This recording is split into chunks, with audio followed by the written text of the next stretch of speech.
अस्सलाम वालेकुम। First year chemistry chapter 3 पढ़ रहे हैं हम। आज का टॉपिक काफ़ी इंपॉर्टेंट है, इस चैप्टर का सबसे इंपॉर्टेंट टॉपिक है ये, और बार बार ये ना लॉन्ग में आती है। जनरल गैस इक्वेशन, इसका एक दूसरा नाम है ideal gas equation.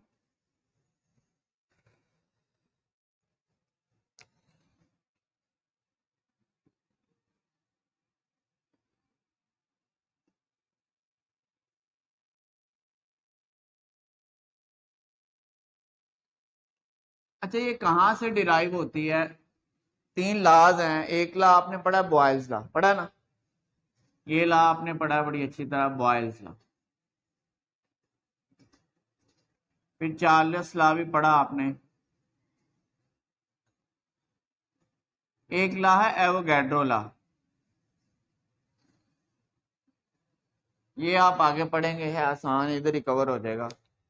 Boyle's law में आपको याद है क्या था? Volume is inversely proportional to pressure, यही था ना? At constant temperature and mass of gas, number of moles. ठीक है। चार्ल्स लॉ में क्या था? Volume directly proportional to absolute temperature at constant pressure and number of moles. अच्छा, ये वेल नोन फैक्ट है कि यहां पर हमने ये दोनों कांस्टेंट रखे, और ये अगर आप इन दोनों को कांस्टेंट कर दें, प्रेशर और टेम्परेचर को, तो फिर वॉल्यूम नंबर ऑफ मोल्स के डायरेक्टली प्रोपोर्शनल होता है। ये एवोगैड्रो लॉ। ठीक है। एवोगैड्रो लॉ क्या है? Volume is directly proportional to number of moles of gas at constant temperature and pressure. ये तीन इक्वेशन होगी आपके पास अगर आप इनके कांस्टेंट लगाए तो। अगर हम ये एक मोमेंट के लिए सोचें कि हम किसी भी फैक्टर को कांस्टेंट नहीं रखते, तो फिर आप इन तीनों इक्वेशन को ना कंबाइन कर सकते हैं। कंबाइन कैसे करेंगे? ये वी वी वी कॉमन आ जाएगा, ये प्रोपोर्शनैलिटी साइन भी कॉमन आ जाएगा, एन टी मल्टीप्लाई हो गए, ये दोनों ऊपर हैं, ये डिनोमिनेटर में है, तो ये मल्टीप्लाई होगा एन टी ओवर पी, ये कंबाइन हो गए। आ गई समझ? देखिए, ये इसके नीचे एक होता है बटा, ये ऊपर वाली वैल्यू ऊपर लगा दी, इसके नीचे भी एक होता है, एक शो करें या ना करें एक ही बात है, ये भी ऊपर आ गई। अब ये डिनोमिनेटर में है, इनको जब आप मल्टीप्लाई करेंगे ना, N into P into N into one over P आएगा, N into T into one over P, ये तीनों मल्टीप्लाई हो, क्योंकि ये अलग अलग है ना, ये हमने कॉमन ले लिए, तो ये क्या आएगा आपका? एन टी, इसको वन से मल्टीप्लाई करें ओवर पी, ये लगाया मैंने इधर, वी कॉमन, ये common, N T and T, ये असल में ऐसे है, N T into one over P, इस तरह ये कंबाइन हुए। बाद में इनको वन से मल्टीप्लाई करें तो वी आपके पास आ गया, एन टी, इसको वन से मल्टीप्लाई किया ओवर पी। इसको आप जब इक्वल में चेंज करते हैं तो एक कांस्टेंट लगाना पड़ता है, कांस्टेंट यहाँ पे आर, तो N T over P, P को आप इधर ले आए, ये बनता है P V is equal to N R T, ये general gas equation, P V is equal to N R T. This equation is called general gas equation और आइडियल गैस इक्वेशन। ठीक है। इसमें जो आर है ना, ये गैस कांस्टेंट है, इसको कहते हैं जनरल गैस कांस्टेंट। क्या? अब ये इसकी फर्स्ट फॉर्म है, इसकी 4 फॉर्म्स हैं टोटल। ठीक है। फर्स्ट फॉर्म ये है, सेकंड फॉर्म देखें,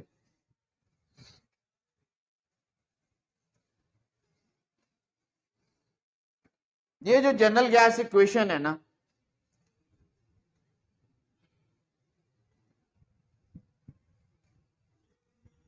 P V is equal to N R T. Paper में क्वेश्चन क्या आता है? What is general gas equation, derive its various forms, write in it in various form, इस तरह आता है।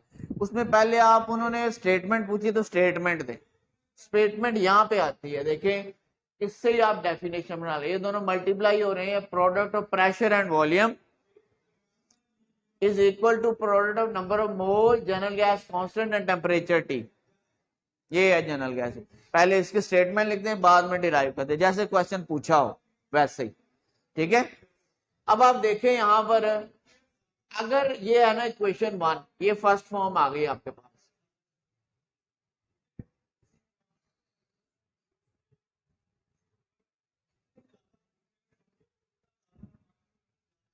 अगर ये गैस 1 मोल के लिए लें, अगर गैस का 1 मोल यूज करें, तो ये जो n है ना, number of moles of gas, वो 1 हो जाएगा। इसकी जगह पे 1 पुट करें तो आपके पास क्या आएगा, P V is equal to 1, इसे मल्टीप्लाई करें तो खत्म हो जाएगा, आर टी आएगा। यहां से आप आर की वैल्यू निकाल लें, ये तो जाके डिवाइड हो जाएगा, तो आ जाएगा P V over T is equal to R. इसका मतलब है जो आर है ना, ये क्या है, ratio pressure and volume to temperature. जिस तरह आपने चार्ज में पढ़ा था, V over T is constant, पढ़ा था ना। फिर हमने V1 और T1 is equal to constant किया था, और V2 ओवर T2 ये भी कांस्टेंट किया था। ये कांस्टेंट कांस्टेंट इक्वल हो गए, इनको इक्वल कर दिया था, याद है। सेम यहां पे आपने करना है। इसका मतलब है कि product of pressure and volume और उसकी टेम्परेचर के साथ जो रेशियो है, रेशियो में डिवीजन है, ये कांस्टेंट होती है, क्योंकि R कांस्टेंट है। अगर हम प्रेशर चेंज करें, वॉल्यूम चेंज करें, टेम्परेचर, तो हमारे पास क्या आएगा, हमारे पास आएगा P1 V1 over T1 is equal to R। इसको आप इक्वेशन, पहले अगर कोई नाम नहीं दिया तो 1 कर लें। अगर आप प्रेशर चेंज करते हैं, P2 करते हैं, वॉल्यूम V2 हो जाएगा और टेम्परेचर T2 है, ये भी कांस्टेंट R ही आएगा। ये दो इक्वेशन है, इनकी एक साइड देखें बिल्कुल सेम आ गई है। इनको कंपेयर करें, ये छोड़ देंगे, इन दोनों को इक्वल लिख दें, तो आपके पास क्या आंसर आएगा, P1 V1 over T1 is equal to P2 V2 over T2। ये जनरल गैस इक्वेशन की सेकंड फॉर्म है।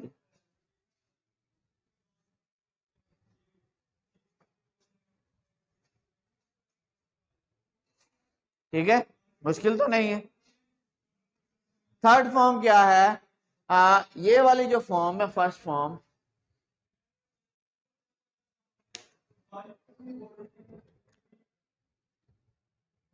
P V is equal to N R T. First chapter में ये नंबर ऑफ मोल्स डिस्कस किया हुआ, आपने 9th में भी पढ़ा हुआ। इसका एक फार्मूला आपने पढ़ा हुआ, mass of substance in gram divided by molar mass, पता है ना, नंबर ऑफ मोल। तो एन यहाँ पे होता है आपके पास मास इन ग्राम ओवर मोलर मास। मास इन ग्राम को स्मॉल एम से डिनोट करते हैं, मोलर मास को कैपिटल एम से। ये एन की वैल्यू आप यहां पर ना पुट कर दें, तो क्या आ जाएगा आपके पास, P V is equal to, इसकी जगह पे आएगा ये M over M R T. ये इसकी थर्ड फॉर्म है।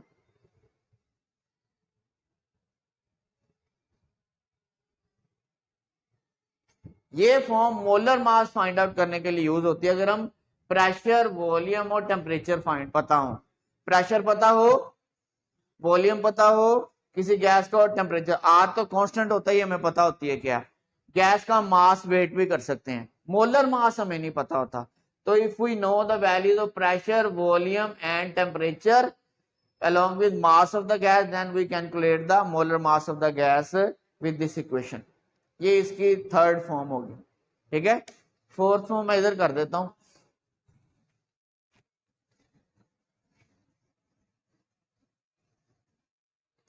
ये जो थर्ड फॉर्म है ना आपके पास,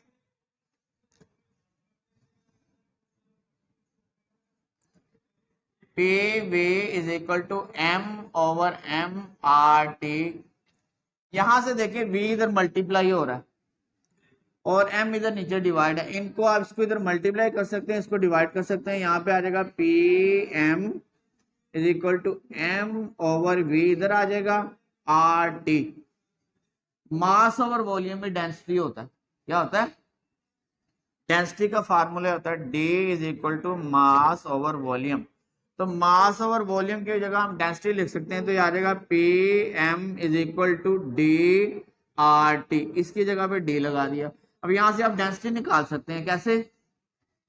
RT दोनों इधर मल्टीप्लाई हो रहे हैं, इधर लाके डिवाइड कर दें तो आपके पास आ जाएगा PM divided by RT is equal to ये D। तो डेंसिटी आपके पास आई PM ओवर RT, ये इसकी फोर्थ फॉर्म है।